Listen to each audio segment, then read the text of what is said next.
בישורון מאמינים בצורך של הבנות לפתח את עצמן ולעבור תהליך של העצמה אישית, כזה שבסופו של דבר יוביל אותם להיות בעלות אופי חזק, תורני, ערכי, דתי, חברתי, ויוכל על ידי זה להעצים גם את הסביבה שבתוכה הן נמצאות.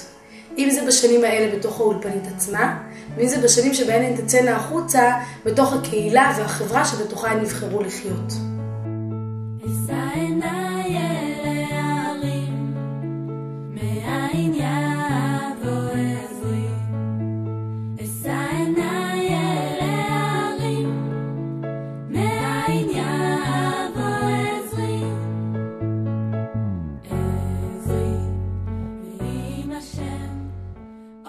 פתחנו בישורון תוכנית חדשה שנקראת גרעין עוצמה.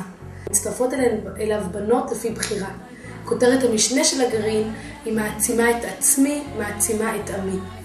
בגרעין עצמו הבנות מקבלות העשרה תורנית בשיעורים שנמסרים על ידי אנשים מבפנים ומבחוץ.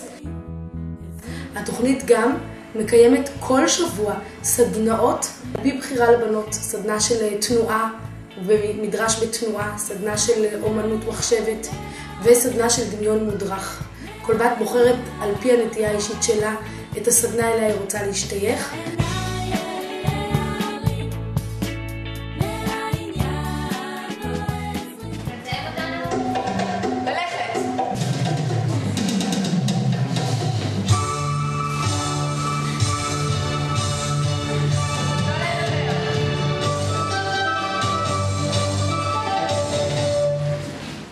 מתוך רצון לתת לכל בת את הביטוי האישי שלה ואת הצמיחה מהמקום שמדבר אליה, אנחנו פותחים בישורון בחוגים שונים שבאים לענות על הצורך הזה אצל הבנות לפי ביקוש שלהן בכיתות ז' וח'.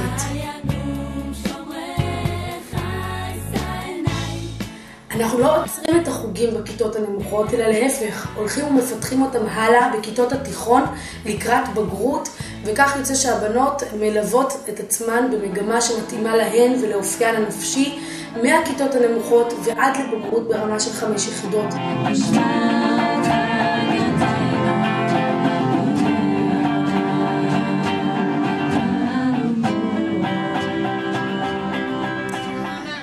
אולפנית ישורון בפתח תקווה היא האולפנית הגדולה ביותר של הציבור הציוני דתי לבנות.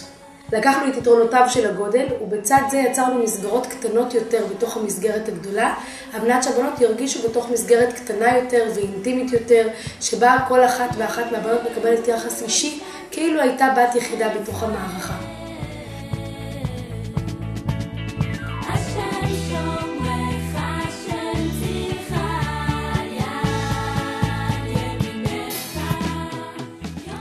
אולפנית ישורון חרתה על דגלה מזה שנים את עניין החסד. עולם חסד ייבנה.